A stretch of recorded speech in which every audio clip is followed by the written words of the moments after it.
A warm welcome to the program. Ugandan lawmakers have passed a bill making it a criminal offense to offer money, food, or a donation to a street child. And if anyone does, he or she now risk a jail term of up to 6 months or a fine of $11.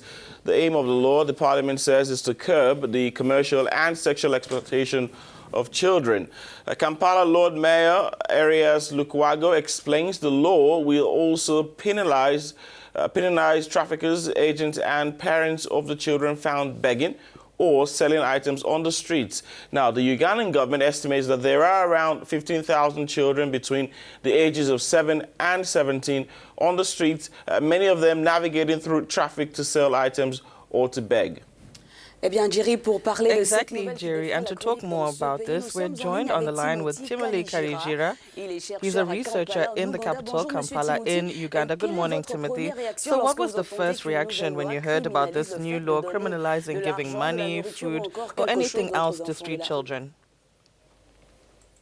I was, like anyone else, torn between the consequences. But anyway, the MPs argue with some degree of justification that this thing was seen for the last 10, 15 years, Karamajong through the streets of Kampala, is now turning to a business. You really see little children on the streets dying, so fatigued, and the way they spread out along the street corners, it's obvious that somebody basically is monitoring them. So it becomes, to some degree, like child labor, in a sense, except that now it's not in work in factories, but the street children are used to manipulate us in sympathy. And then there are all the little children you see all over town selling little packets of soap, sugar and things like that. So there's just something that feels morally wrong with that. That's my first thought. I sort of see where the government is going, especially when they say that encourages the use of child labor. What happened to this thing called UPE? Why have parents become that desperate? What is happening to income level? So you go into all these complicated areas of if you remove these children from the street, what do you do to those families? What is forced for the families? So in other words, to some degree, the move would make sense in, let's say, a European country when it's well known there's a minimum working age for children.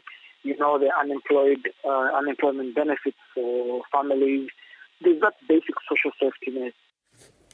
Timothy, let's talk about the role of trafficking here. Some of these children we hear are being trafficked for this sole purpose. How best can they deal with trafficking of these children from rural areas to the capital city? We don't disagree with you demolishing these shanty markets or kicking vendors off the street, but what alternative have you created for them?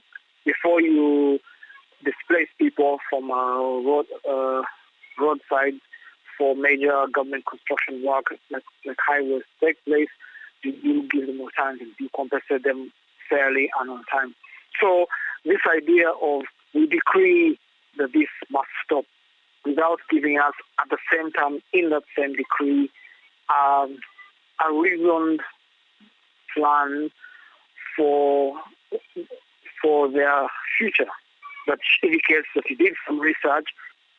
And also, why stop me? I mean, I can understand you criminalizing the people who do the trafficking and who organize those cartels of children begging or children selling merchandise in the streets. But I'm now talking about not so much the children selling, the children vendors, the child vendors, but the child on the street corner. That little child by the roadside. That's, for me, the problem. Have you worked out the alternative? Have you tried to get the root of the problem? And have you tried to work out an alternative? And then we go back to all this question, all these districts you keep creating, all these massive reports of corruption we see, all that money that goes vanishes into corruption, proposing that as part of some kind of a social welfare fund for such people. Would we have that kind of problem? Thank you very much, Timothy Karijira, for accepting our questions.